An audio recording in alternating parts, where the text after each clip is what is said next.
This is Christina Barr. You're watching Black Tea News.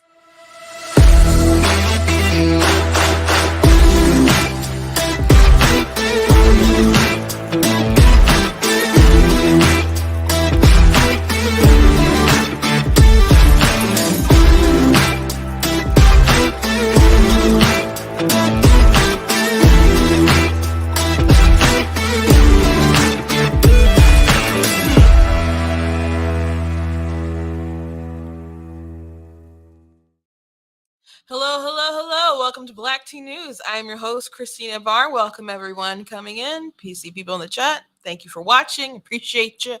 Today, we're going to be talking again about SCOTUS a bit and the hearings. And I really hate how the press is just, she's the one, Ketanji is the one who has to sit through all of it, and she should be grilled as lifetime appointment, etc. The Republicans are so way more tame than the last couple hearings that other candidates had to go through, particularly Kavanaugh, but even like some of the attacks or whatever they want to use against Amy Coney Barrett were silly compared to Ketanji, which she actually has like some things that are really questionable that you should look at and be grilled. And there's people like, oh, it was so hard. It was so hard to watch them do this to a black woman, and they're doing it because they're racist. And it's systemic racism. And I'm like, you guys infantilize women, especially women of color, when you do crap like that. Like she's a grown woman, and she's a professional.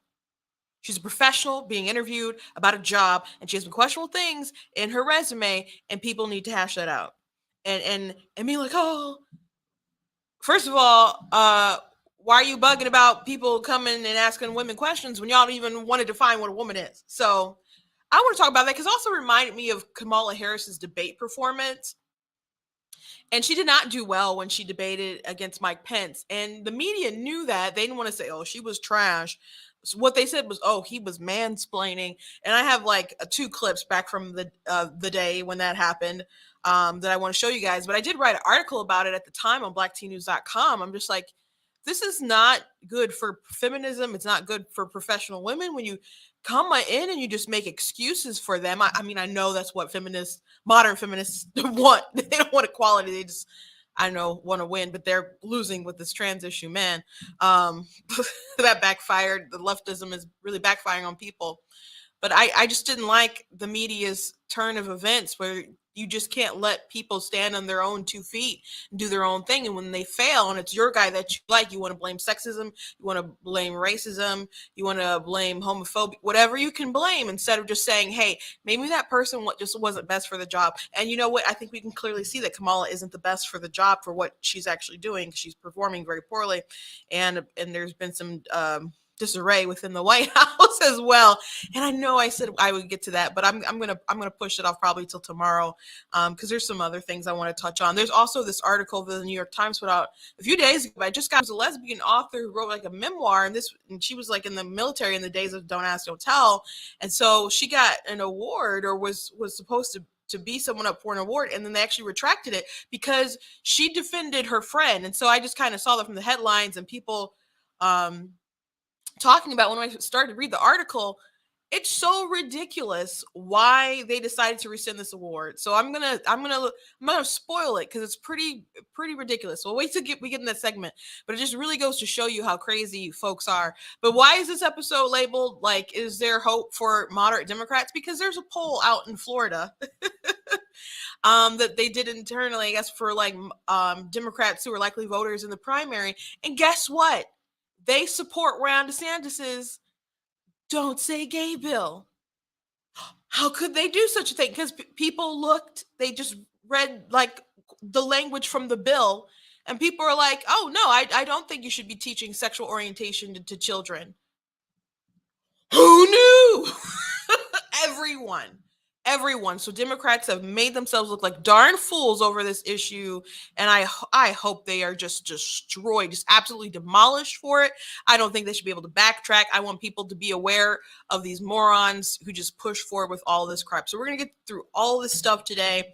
But before we jump into it, I do want to encourage you guys to go to blacktnews.com, check out different content that I have on the website. If you like my content here, you like what I do with streaming, if you like my articles, which I dropped one early this morning regarding Democrats and the the left and the SCOTUS nominee and pedophilia, and how Democrats really seem like they want to throw everything as if it's a conspiracy theory, when there's some really sick people in this world, and on both sides. But I don't know why some of them want to hold water for him, I guess, or cover up like things that are happening.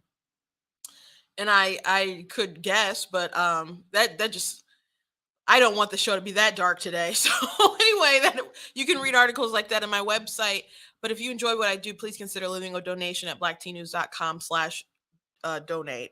And you can also support by checking out different merchandise that I have, like the Go Get 'em. Remember that Biden yelled that at the end of the State of the Union. It was very weird. I mean, liberal commentary just were like, that was strange. But here comes Trump 2024. Got the Trump signal in the sky over the White House. I like this one. Make crack whack again, Trump 2024. If you're not aware, the Biden administration apparently wanted to give out crack pipes to help people with their drugs so they can do them more safely or whatever. So that's a good shirt you guys can get on the website, along with some other cool stuff. It is still March is reading month. We still do have some books on the site. Well, I guess we'll always have books since they're just available on Amazon, but you guys can check out Super Kid. I thank you guys who have purchased Super Kid and Super Kid 2 for your little ones. This is a middle grade chapter book, and it's got some really great conservative values. I do also have other books for older readers. I write from like children to like new adult, and I have 15 published books, and I write historical fiction, paranormal romance, contemporary fantasy, romance, action adventure, lots of stuff you guys can check out. If you go to blacktnews.com, hit the merchandise button, there is a banner that'll take you to my book website. So you can find all that stuff on the website. I do want to thank Bright Mission Pack. I am in their studio today. As always, if I say something today that triggers you, they don't care. I don't care. It does not work like that. I appreciate the space. I appreciate that they want to uplift conservative voices. And I always enjoy being in their studio. They do really good work. So I do always like to start off with a funny. And I did just post this on my Facebook page, and you guys are really sharing this. But I saw this on Right to Bear Memes Twitter page. And you have forward, it says believe all women. And then you have some women with Amy Coney Barrett. And then it's what's a woman? So this is the progression of our SCOTUS hearings. So Christine Ford, which a lot of people have brought up the Kavanaugh hearing, and they're like, oh, this is Republicans' revenge. Or, oh, at least Jackson has so much more better composure than Kavanaugh. And they're like, oh, they want to talk about her record, but they made a fuss about us to want to talk about Kavanaugh when he was credibly accused of sexual assault. And it's like, no, he wasn't. No, he wasn't. There are people who found Ford to be compelling and credible because of her testimony, but that's all she had. She had no time, she had no date, she had no location. Everyone involved in the situation said it didn't happen. They trotted out other women to try to make it seem like he was some kind of serial gang rapist, giving like, I don't know, Congo line pokes and Congo lines or whatever and stuff. I mean, there was Julie Swetnick and all sorts of folks. They had what was his name? The crazy lawyer, Avenatti.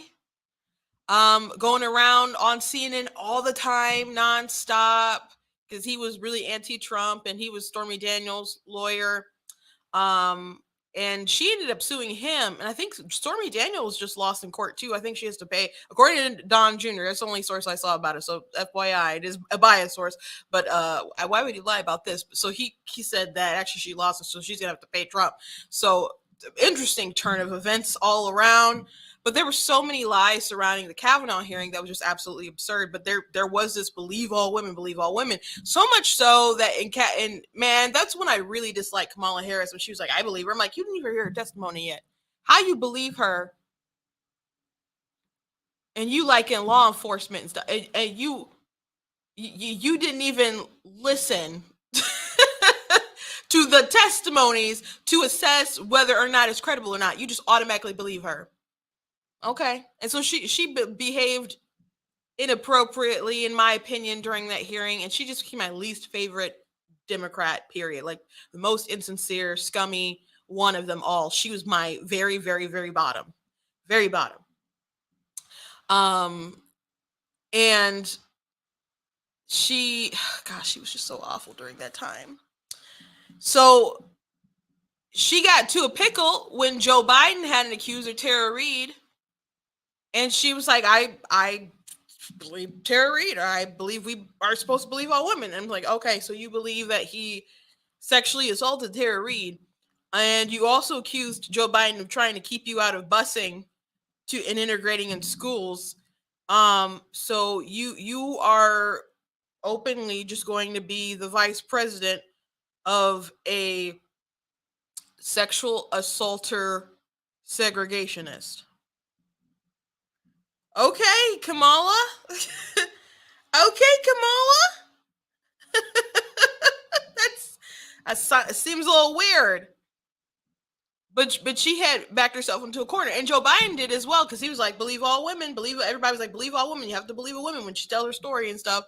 And then Tara Reid popped up, and man, those are some interesting interviews when he was grilled by Mika on Morning Joe. And something that was the most fascinating thing to me happened during that interview, but I think I was the only one person I'm aware of that who latched onto this interview after it happened. And she was like, well, Tara Reid claims that there are records where she like gave us some kind of complaint, and they're sealed, and they were going to be unsealed, but you're going back into, public life. So because you're going back into public life, it's going to be resealed. So why don't you just give your permission for them to be unsealed? And he said, I'm running for president. There's speeches and policy positions and stuff that I've taken that would be cannon fodder in a campaign. He's like, who would do that? And so props for your honesty, Joe. But that's like, didn't anyone just hear that he said that there's a lot of stuff out there that if we were made available, if we had the information available, we would use that against him in the campaign, because I guess it would be credible things to use against the campaign and him, and as he runs for president. And he just let it be known on liberal MSNBC that stuff is out there. And no one was like, oh, what kind of stuff, Joe? Because Mika wasn't like, oh, could you go into more detail about what sort of things you think would derail your presidency, Joe, since you offered us that information? And that just, people just let that go. I'm like, that was a pivotal piece of information, in my opinion. And you guys know the rest is history. Republicans should have definitely pounced on that. And Joe Biden had to be like, yeah, we, have to hear women and believe them ish. So, and then they treated Amy Coney Barrett not great. Do you remember Feinstein? She was like, the dogma lives loudly within you or something, talking about her Catholic faith. What? We got to talk about the dogma within her. But it's just too far to ask Ketanji about critical race theory. She's like, I haven't studied critical race theory. Oh, but you just referenced it in speeches. Okay. I just find that hard to believe, but it was hard to believe. And I feel like Ted Cruz, which we talked about yesterday, got a good own moment with her. And now she's just like, she won't define what a woman is, when she was asked by Marsha Blackburn, which it is important to distinguish what is a woman, because there are different legislative things and statutes and stuff that would come up within the law. So, I mean, it's pretty important. And again, I said yesterday, if it's not like she said, well, there's different cases that may be litigated or whatever regarding to Title 9 or 7 or whatnot. And I it's not appropriate for me to comment on the nature of that right now. Like if she said something specifically like that or whatever, I don't think people would still like love that answer, but that would be more reasonable. But she's just like, I'm not a biologist.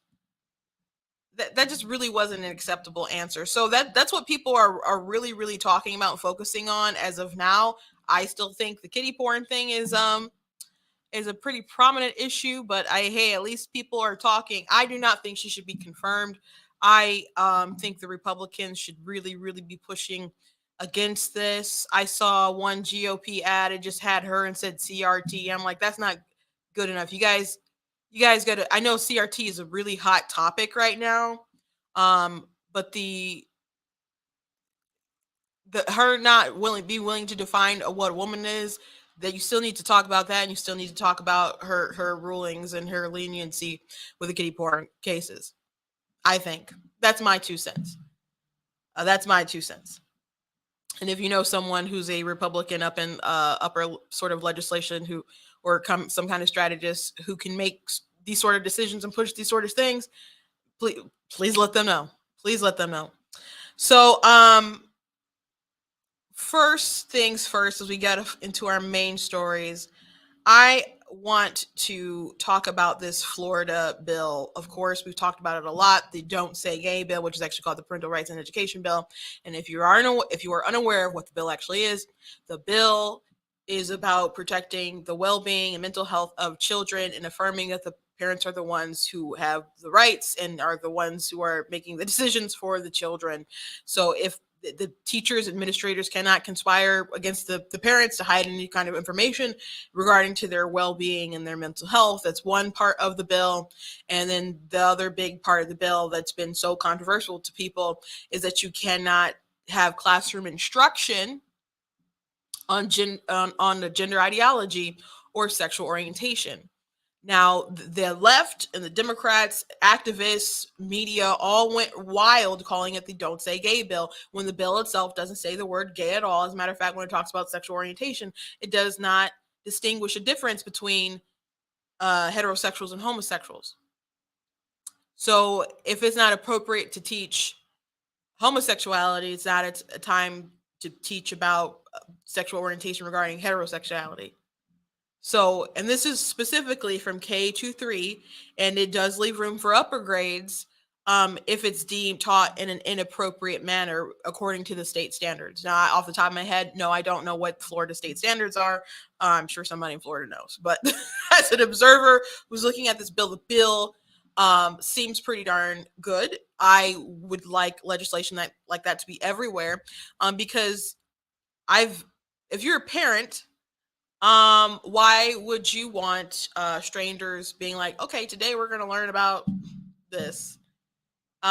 When kids, math, science, they don't have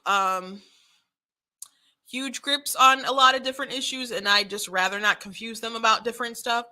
So anyway, this poll came out, and it turns out that Democrats, likely voters who are going to be voting in a primary soon to pick someone to run against Ron DeSantis, these voters actually like the bill.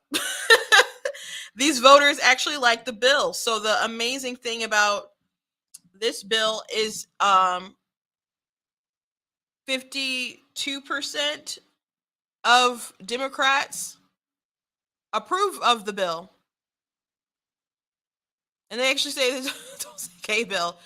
And so they asked the question, should students in kindergarten through third grade be taught about sexual orientation in the classroom by their teachers? And people said no for the most part. And these are Democrats. These are voters. These are people who are engaged. Now, that's interesting because they didn't even add the gender ideology stuff in there. And personally, I feel like gender ideology is worse. I don't think that should be taught at all in any school, in any grade. And you're like, well, what if someone is trans? If someone has gender dysphoria, I wouldn't wish that on my worst enemies. For someone to feel like they are a stranger in their own body.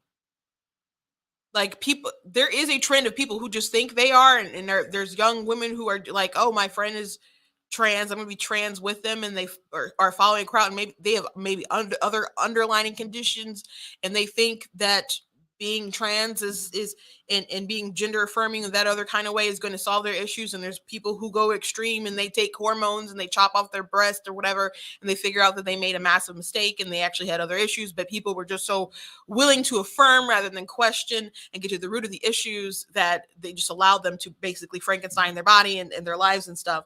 But people who have gender dysphoria should seek some kind of help to find whatever is the best diagnosis to live out the rest of their life and to deal with that. And there are people who have gender dysphoria who, well, a lot of people, majority of people in their adolescence, if they have those kind of feelings, they will grow out of it. And then people will completely grow out of it, or maybe they'll live as a gay woman or gay man or bisexual or whatever.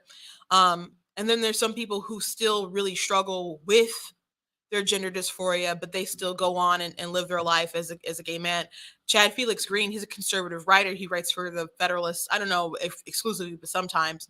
But he wrote about how the book When Harry Met Sally really, really helped him come to grips with his identity. There's I have a friend on TikTok who is a lesbian who's married, and she likes and supports the Don't Say Gay bill, Parental Rights and Education bill, and she has gender dysphoria, and some days she feels masculine, sometimes she feels feminine, and she doesn't push pronouns or anything, doesn't expect anyone to go that route. I didn't even know that she had like pronouns until like really, really recently, and at all, because she's just is like people do whatever people do and let kids be kids. And she really finds this ideology that the Democrats are pushing and this narrative that they're pushing really dangerous, because when she was about 6 years old, someone told her that she could be a boy, and she said that screwed her up so bad mentally. And a lot of people, they do eventually hit a wall, and biology just kind of slams them down. Whether you have gender dysphoria or just questions and you think you have gender dysphoria. So if someone is actually struggling with that, they need to get some kind of help and not necessarily just affirmed by an activist teacher who's going to just make everyone come together in the delusion. So I don't think it should be taught. And it's not something that I think you should purposely try to spread within your classroom and people catching on to something that people really struggle with. So I definitely don't think it should be taught. But they didn't even have the gender ideology in the bill. They just had the sexual orientation stuff. And people said, I don't think you should be teaching that to kids. And these are Democrats. And I'm not surprised. I'm not surprised. Now, there are people who are, obviously there are people in this poll who said, yes, you should be teaching it. And again, that's not surprising. When I did that video about Blue's Clues and I put on my TikTok and put on Facebook, but vast majority of people were like, yeah, you shouldn't be putting pansexual stuff and drag queens on Blue's Clues, which is like centered around 3 to 5 year olds for preschoolers. But there were people who were like, no, this is how you teach people to be accepting and inclusion and stuff. And it's like, no. There's other ways you can teach inclusion and people to be tolerant of each other without literally bringing everything in. Like, they're like, well, you got to learn about all kinds of different people. Okay, like so I'm Pentecostal. I grew up Pentecostal. How many like Pentecostal churches have you visited to understand everyone in the world? I don't think people really go out and have every sort of experience or exposing kids to every single thing, because that's the only way you can teach people to be respectful toward one another. That's not how it has worked, and it's not how it works presently, and it's not how they would presently operate either. It's just a really insincere position, but so many people want to validate themselves and their worldview through other people's children. I can't stop you from what you are doing and teaching in your own household, but people feel so entitled to other people's children.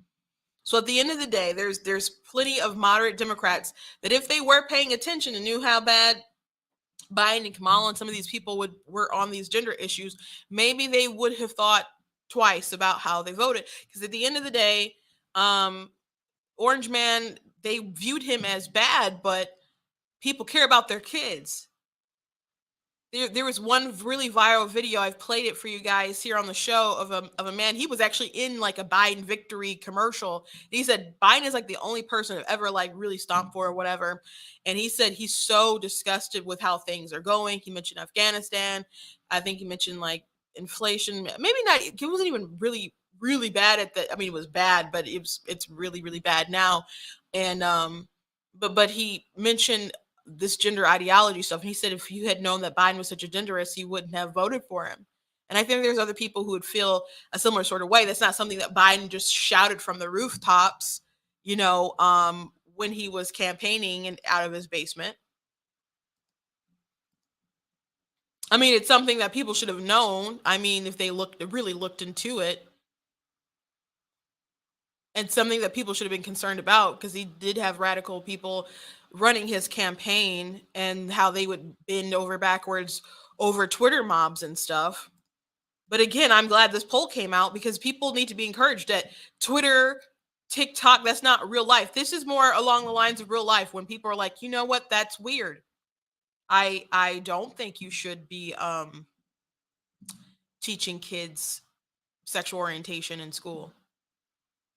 And I made this point too, like people run around saying don't say gay, ignoring like the mental health portion of the bill or the gender ideology. And I think they're focusing on the gay stuff to protect the gender ideology stuff because they want to weaponize the emotions and feelings of gays and lesbians, and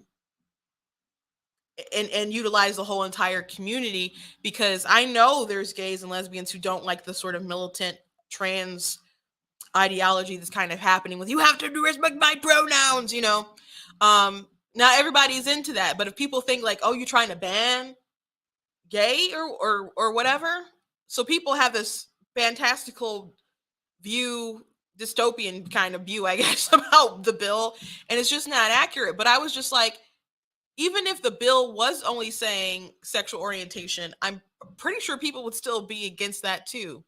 And guess what they are?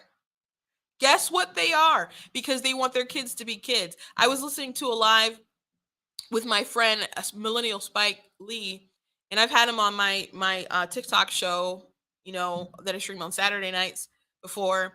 And so he was talking to someone. He said their child, and I came in late to the live, so I'm not sure how old the child was. Said that they were gay or whatever, and Millennial Spike Lee, who was married to a man, and very proudly so. But he's just a critical thinker, and he's like, okay, you need to ask your child, what does that mean? What do you think that means? And he's like, do you believe that because you want to have sex with a man, or sex with whatever, same gender? And you need to find out, where is this coming from? So I'm assuming that person was young, but I didn't get how old they were. But I'm like, people have common sense. People have common sense out there. And he's someone who's like a new to the conservative side or critical thinking side.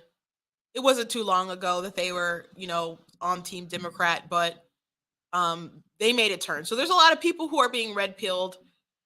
But I think if you're a conservative watching and you're like, maybe there's hope out there and we're going to have a big wave. Well, first of all, to the moderate Democrats, if you want to send a message, you're going to have to vote red, because there's a lot of crazy people in charge right now, and you got to get them out. You just do. You just do. I don't want you to like burn alive, like as if it's like holy water or something when you do that check mark. But if there's too many people crazy on your side right now, you do need to find good people in your primary. But a lot of these people aren't going to get through or be encouraged to run if all these wackadoodles are the ones in charge. So you really are going to, unless there are some good moderates or something that you think can win or something. I would rather you vote red, but I think that would send the best message to let people know that the country needs to do a 180. But to the Republicans, we have to vote for good people within our primaries, because if there are like swarms of Democrats that are like, you know what, I'm sick of these guys, these far left wackos. I'm going to vote for something different just so they will learn their lesson and maybe get a clue next time. And they're exercising, leveraging their vote, and they're going to take a chance on Republicans. We can't have people who are just going to act a fool on our side and be just like the worst, just like ridiculous spending on things, and just things that would really blow people's confidence, and people like, you know what, I gave Republicans a shot and I'm definitely not doing it again. And you don't want to disillusion Republicans that are like, you know what, we gave you all this power and what did you do with it? What did you do with it? Now, considering Biden wants to do a bunch of crazy stuff, I hope at least when they just are in power for the next 2 years, they're just chop blocking everything he wants to do. That's what I just want them to be the party of no again, I suppose. But in 2024, I hope this momentum continues, obviously.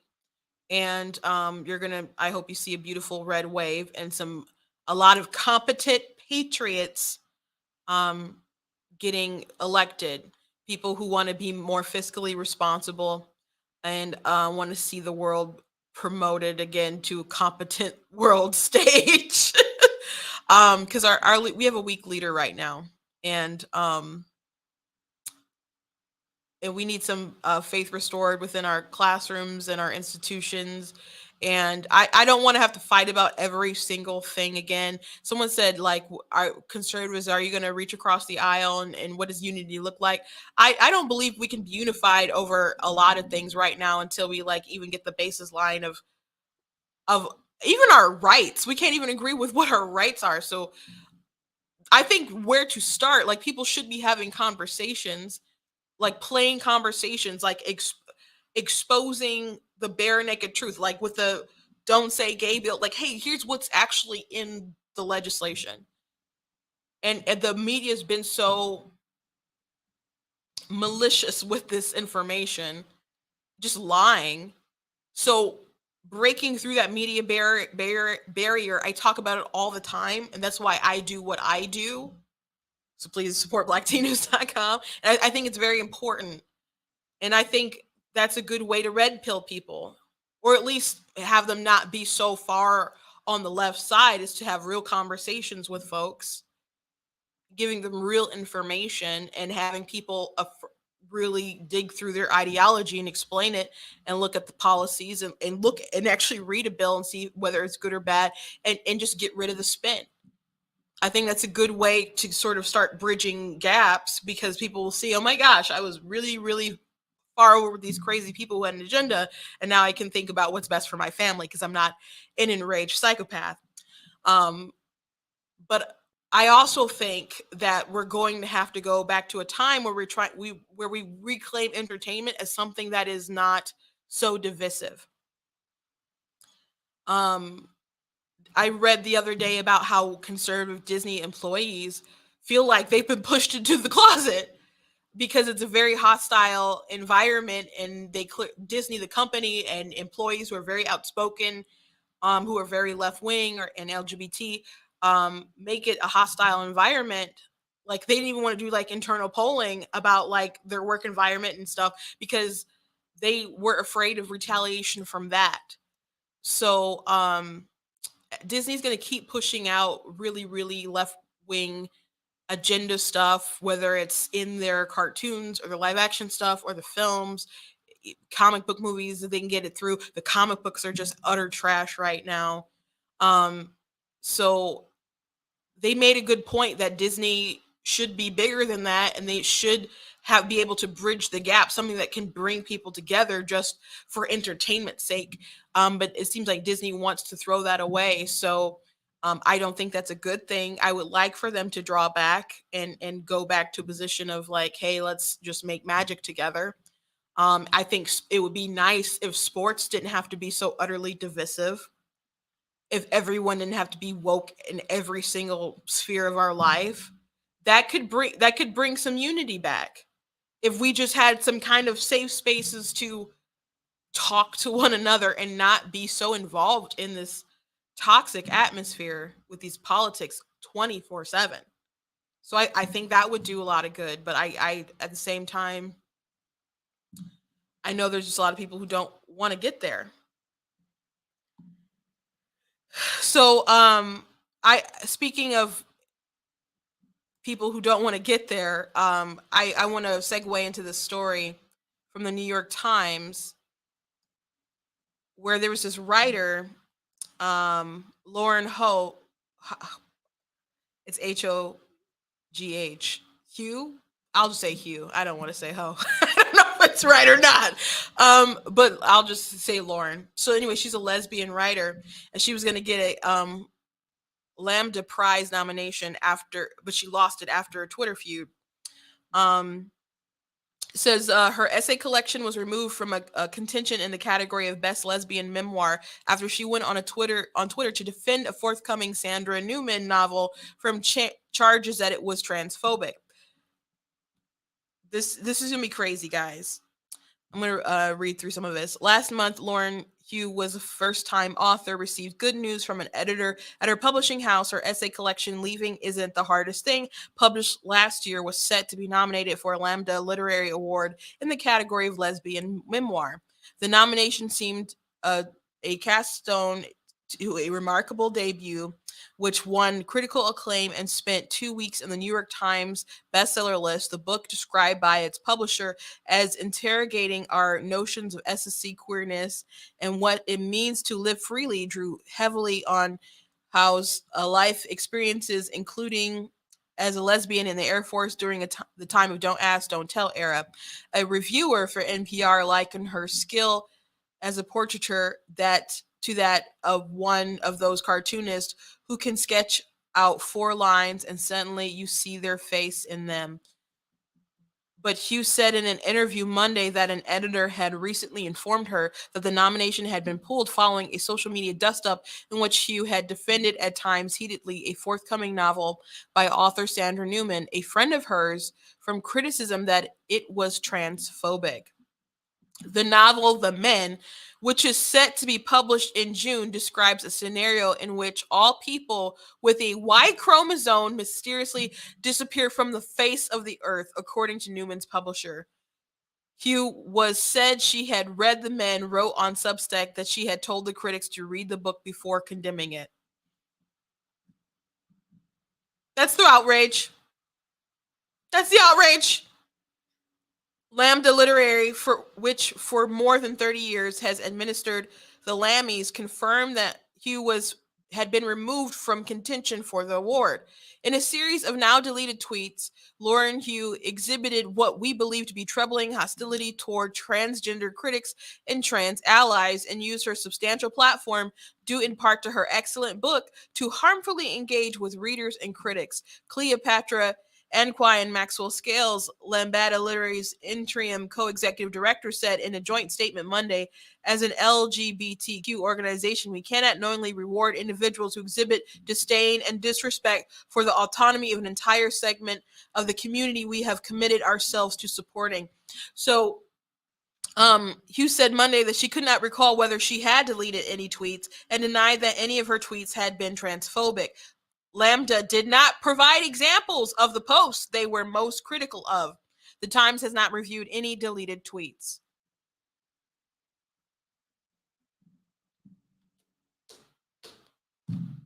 That's crazy. This is crazy. So you have a lesbian author who wrote a memoir in the age of who was in serving our country in the age of Don't Ask, Don't Tell, which Joe Biden supported that. FYI, I just want to put that out there. And she has a friend who's writing a book. What happens if all the men? It's called The Men. And what if everyone with a Y chromosome just disappeared? And they're saying, defending that book and telling people, don't judge it, just read it. And her friend, and Lauren has read the book. Other people have not read the book. Obviously, it's not out yet. But that's transphobic. And I didn't read the Twitter threads and the exchanges, but the people who said her stuff was transphobic didn't even provide any examples of what they thought was wrong. And the New York Times, I'm sure the New York Times would have had some examples in here if some really bad transphobic stuff.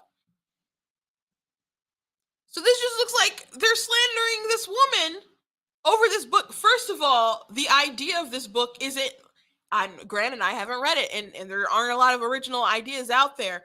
However, there is a comic book called Why the Last Man. And that's an old book. I don't know if it came out while I was in high school, maybe a little bit before that, but I do remember hearing about it when I was still in high school, and that was some time ago now.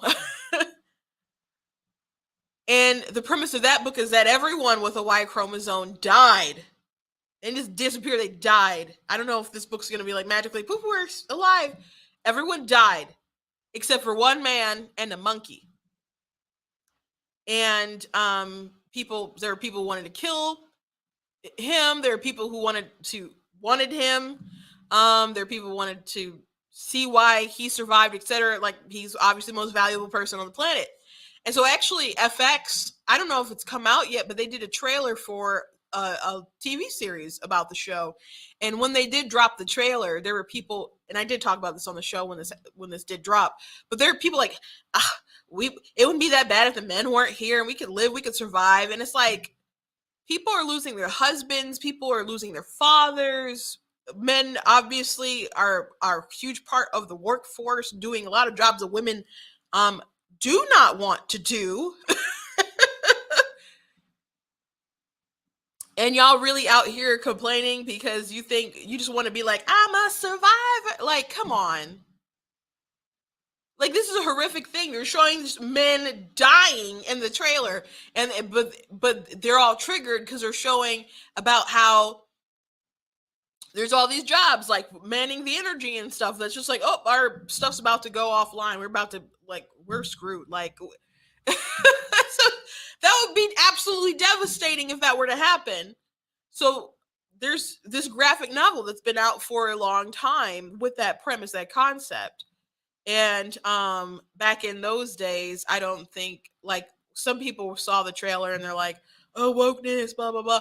But it's an old story. I'm not that surprised that it came along this time. But this idea of this book where men totally disappearing, it's not unfounded. I'm not saying they took the idea. I'm just saying it's not such a crazy concept, and it is interesting, even if I've heard of it before.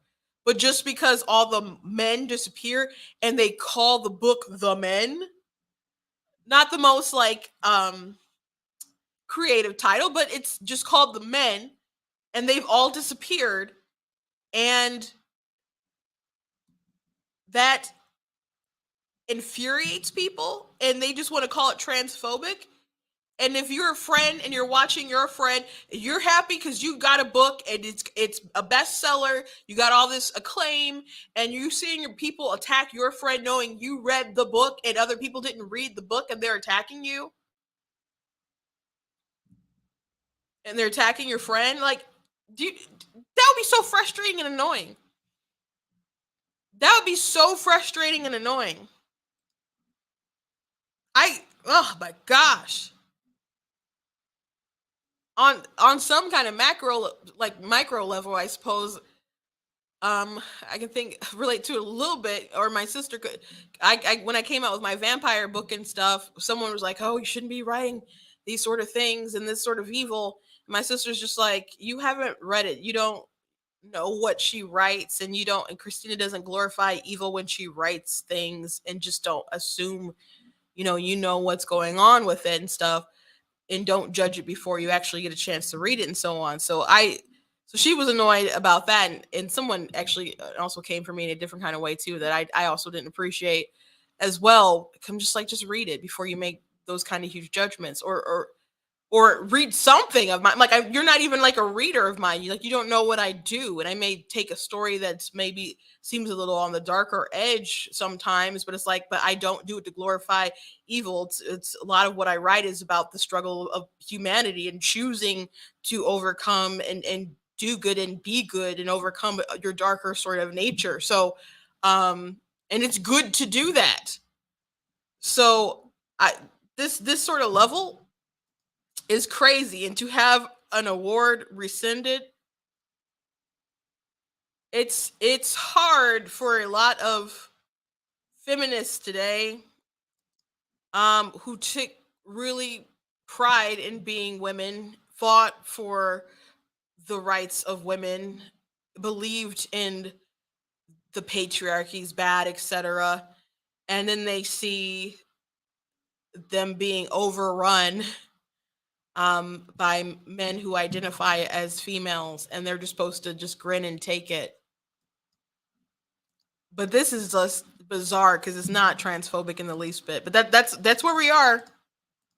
That's where we are. So hopefully, again, to the folks on the left, the Democrats, you can keep going down this road. You can keep marching off the cliff if that's what you want to do, or you can at least scare the heck out of these people for a little bit, and maybe it'll shake them back into some common sense.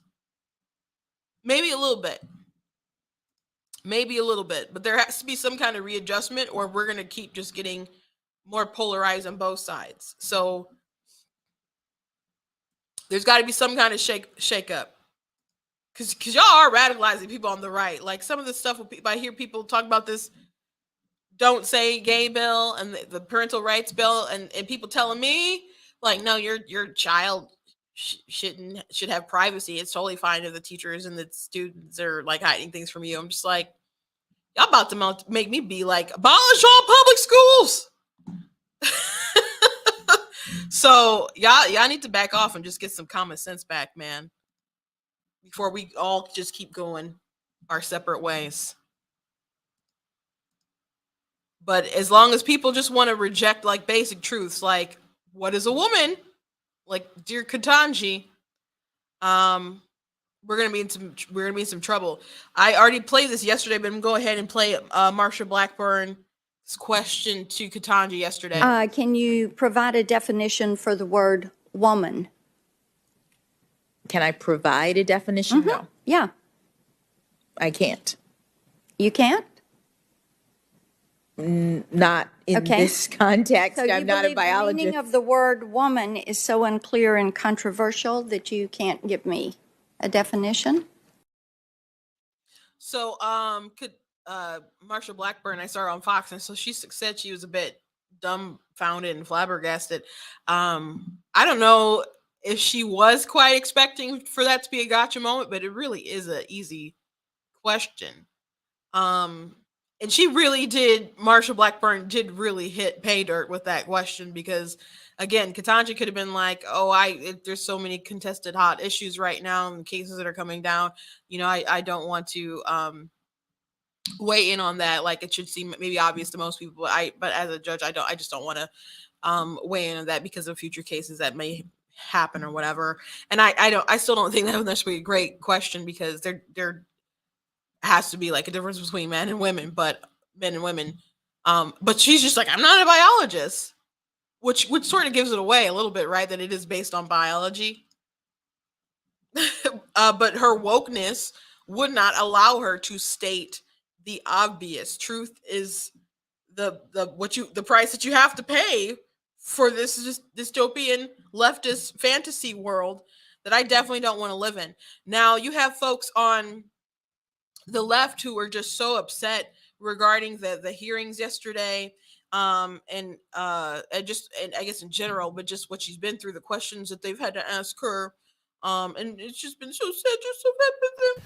Nicole Killian is in the hearing room on Capitol Hill. Nicole, I watched a lot of the hearings yesterday. It was very painful to watch a lot yesterday afternoon. What can you tell us about the plan for the final day?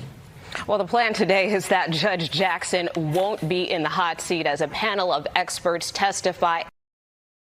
And so she went on to say it was very painful to watch a lot yesterday, and then about searing attacks on the first Black woman Supreme Court pick. So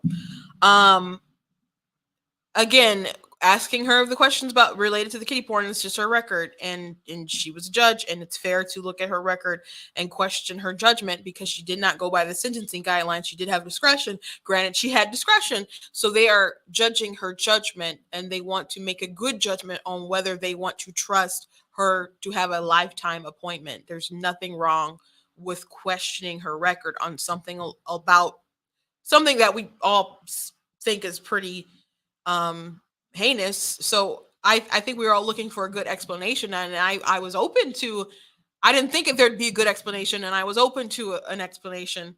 I don't think she gave a good one that was adequate one to make me feel better, and I would have wanted her disqualified just based off that. But the refusal to identify what a woman is ridiculous. She knows she's a woman. She knows her mother's a woman. She knows Marsha Blackburn is a woman.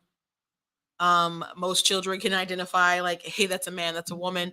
Most people know. Okay, it's and that's why that article was so triggering, or that book about the Y chromosome. Everyone's the Y chromosome is missing, and they call it the man.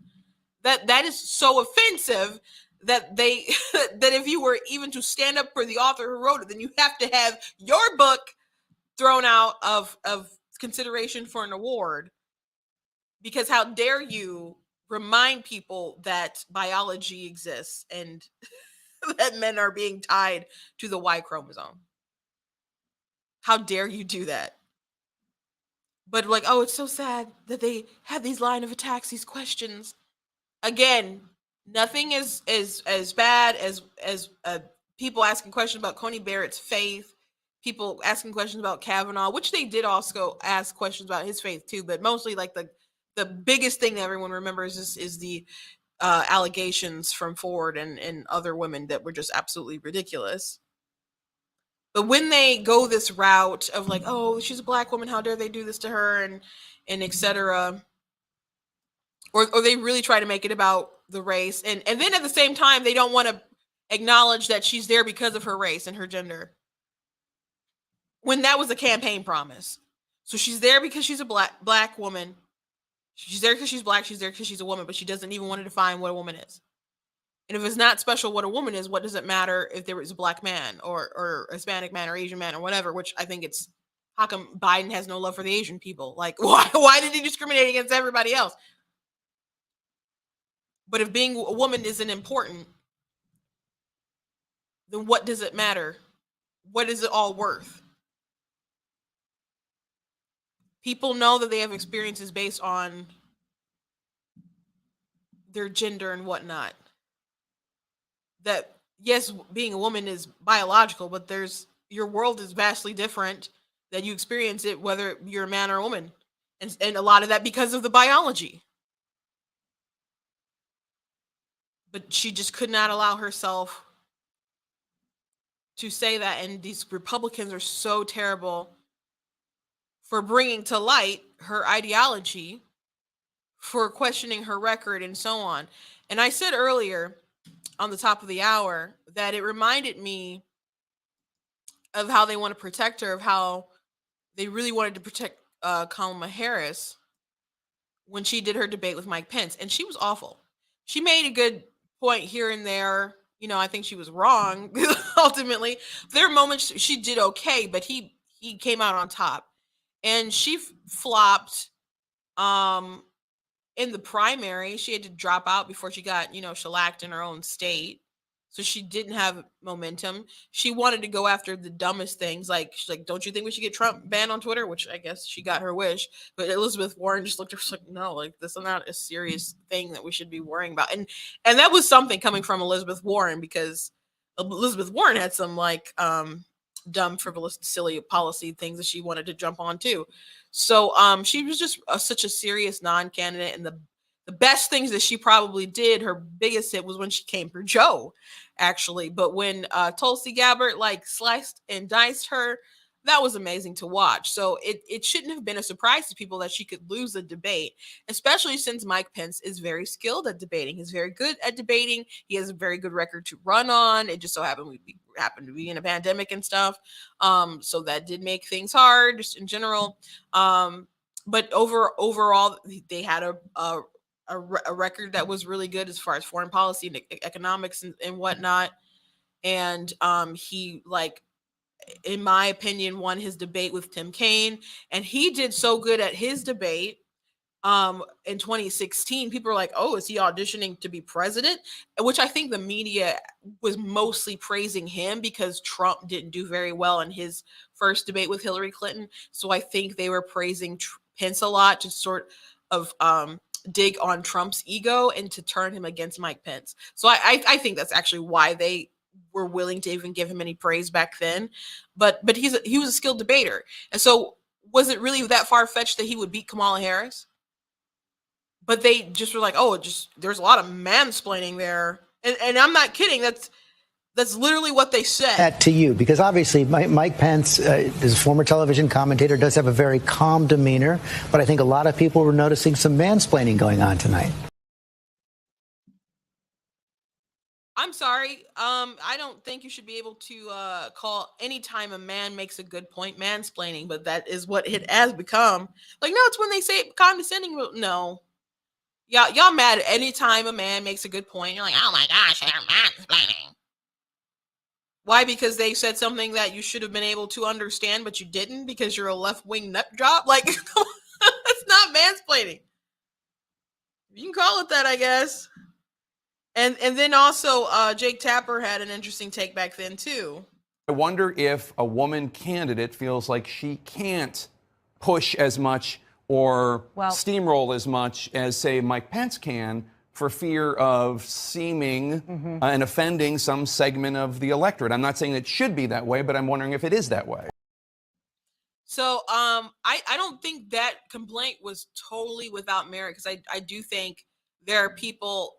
I think Kamala Harris might have could possibly have that in her head, like, I don't want to come off as the angry black woman. And I know from experience, my sister had a campaign that I helped her with, and they were obviously trying, I think, to push her in situations where she looked like an angry black woman. They even found, when they did a hit piece, they went through her social media images and took one where her hair was braided and she was making a really cute face, like, you know. and they put that on in a hit piece of her. And it's funny they couldn't find an ugly photo because she looked really cute in the photo. But I think they were just trying to be like, here's this urban, not professional girl. And they put that on their hit piece ad mailer. And my sister was laughing about it. She's like, that's one of my favorite pictures of myself. But it was clear that they were trying to make her look like an angry black woman who's not ready for the big time. And I guess to intimidate all the white voters that are obviously Republican. So there are people who feel that way, but what I found out that that number of people who would actually, I think, really feel that way is very small. And I think the people who are launching the attacks or had that strategy were far more bigoted than the bigots they were hoping to find. So it was a really interesting time, for sure. So I do think his critique, there was some merit there to that question, but I think she did like try to speak. It's not like it's Kamala Harris. Do you think she just lets herself get steamrolled all the time? That's not within her nature. That's not who she is. So, and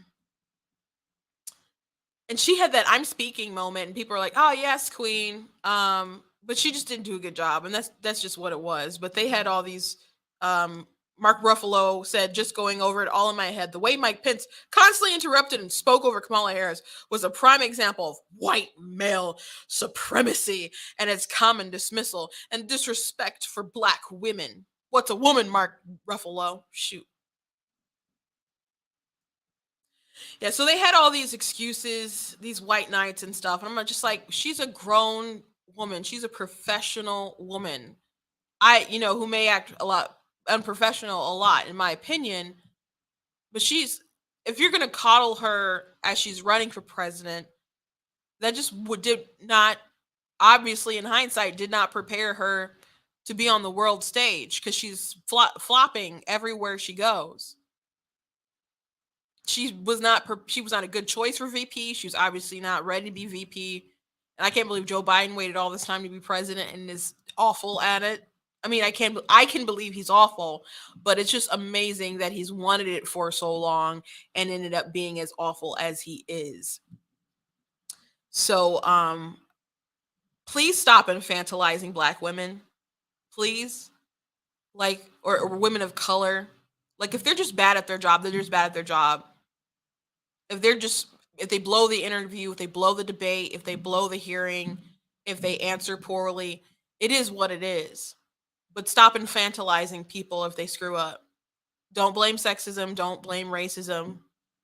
And I'm not going to claim that stuff never plays a role in anything, but Kamala Harris did not win the debate, and Ketanji has things that people need to ask about and are questionable. And she really did blow the define a woman question. She really did. She really did. And again, I think the kitty porn stuff was pretty bad. But this is the thing that's really catching that they're really pushing right now. And maybe they should have prepped her longer, prepped her better, whatnot. And you know what? From my knowledge, she's not running around crying on these TV shows or anything like that. It's these sycophants in the media who are carrying their water.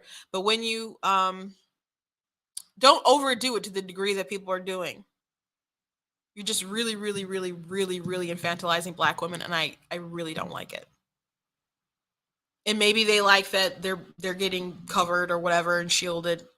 But as a fellow woman of color, just observing this all going down, I don't like it. I think it's disgusting. My 2 cents.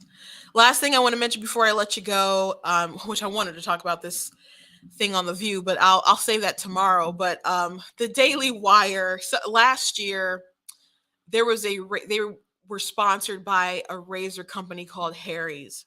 And there was a Twitter user with just a few followers who tweeted at Harry's. And I think allegedly that same user sometime later just admitted they were a kid. So they probably weren't even using Harry's or whatever. They probably just found like a sponsor and just tweeted at them or whatever. But they're like, I think it was Michael Knowles maybe said something, and they're like, oh, the Daily Wire, they're saying this and disrespecting people and whatnot, and I'm a user of this product and I can't believe you support them. And they're like, I guess they just panicked, even though this is a very small Twitter user, and they're like, oh, okay, well, we don't like that. We don't, what they said was disgusting, and we're like separating from the Daily Wire. So I'm just, paraphrasing what's going down. So Jeremy Boring, who's, the head of Daily Wire, they call him the God King. I really don't like that. I think they have fun joking around about it. I just don't really like it, the name. But anyway, he was like, you know what? Advertisers drop all the time. That's fine if you want to leave. And they leave for different reasons, but you knew we were a conservative company from jump. So to trash us and trash, the person working for us over like an account that's so small, he's like, that's ridiculous. So they would come out against, Harry's and stuff from time to time. So all of a sudden, like recently, I started seeing ads with like Ben Shapiro and Jeremy, and they'd have like a tissue with a little blood on it, and it was like Harry struck first or something, but we'll strike last or something along those lines. I'm like, what is happening? So they released this commercial. It's like 3 minutes long with Jeremy, and so apparently Jeremy has created his own razors. And so the commercial is pretty outrageous. I'm not going to play it for you guys. You have to go look it up for yourself. But he started his own razor company. He's like, these people hate you, so give me your money. And I can respect that. And, I've been saying for a while, I'm like, I think Eric July has a really good policy. Like, don't spend more than 50% of your money on people who hate you. Like, go invest in other people. George Alexopoulos, he's a comic book artist who I show a lot of his like work from time at the beginning of the shows when he puts out something new that I really like. And he's like, all these people who are complaining about stuff, go out and support other stuff. Uplift other content creators and whatnot. Go invest your money in some other places. So Daily Wire has taken the role of, we have to compete in the marketplace. So they're doing it with their entertainment, or trying to do it right now. So they're making movies and stuff that they like, not necessarily stuff that's like preachy political or whatever, but just stuff that they like, and they want to be an alternative that doesn't have that focus on politics. They just want to make good content that they like. And I may like all the stuff that they make. I may not like the stuff. I didn't love the Hyperion film. I like the other film, though it's not like my juge, as they say. It's not, like my genre that I normally run to. But they're doing a pretty good job. The quality of their stuff at least looks really good. but they're making the razors now. So they're like, we're going to go wherever we can to flood the market with an alternative. Because why should you support people who blatantly hate you and then they spend their money that they make to silence you? So I think that's a good strategy, and I do appreciate that. But man, the commercial was so petty, and I thought it was and I say petty in an amused sort of way, because at the end they're like, go to IHateHarrys.com. Their website is still trashing the former person that they had the partnership with, and they even put up ads like across from the company's headquarters. So that is some next level petty. And I do respect it, but I think people should start putting stuff on the marketplace. So go support alternatives, support alternative media, and there's different content creators out there who just want to make good stuff. You know, I'm a content creator. I mean, besides like Black Tea News, you guys know that I write books and stuff. I just want to make interesting stories that I enjoy telling. So try to support people who do not resent you, because there are companies who blatantly resent you. We talked the other day about how Punisher changed their logo. The comic book character with the man who wears a skull on his chest. Now it's like a piratey looking kind of skull thing going on, and they changed it because too many people were using his logo in association with Blue Lives Matter. That's why they changed their character's logo. Pretty unbelievable. Yet here we are. So go find someone else to support.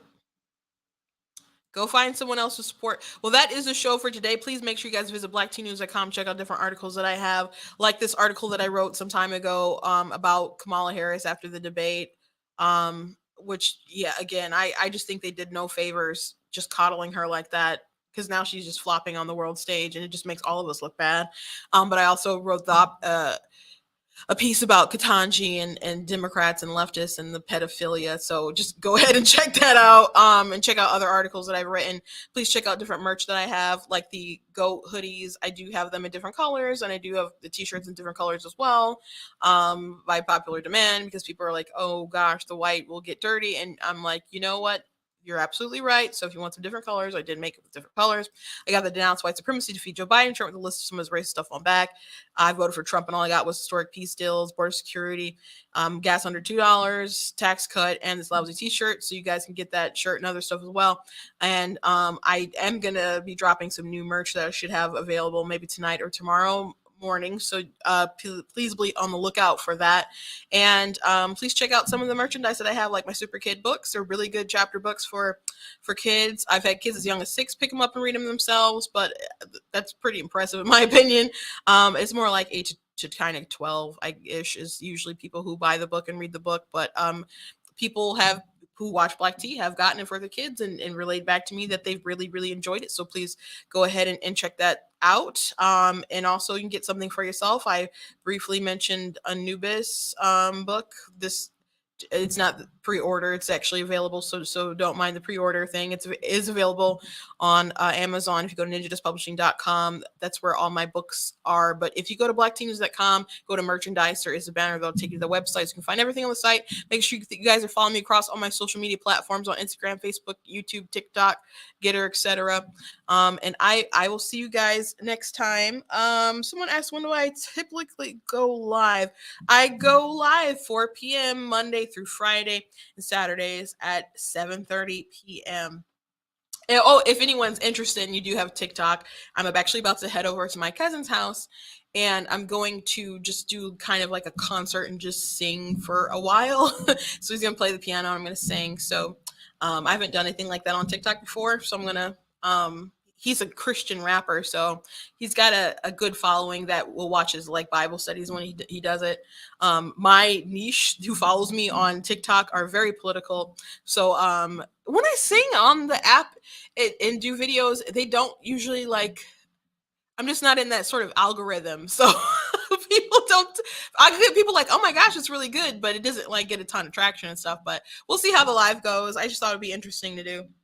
That will be on my Black Teen News page. So I'll see you guys later.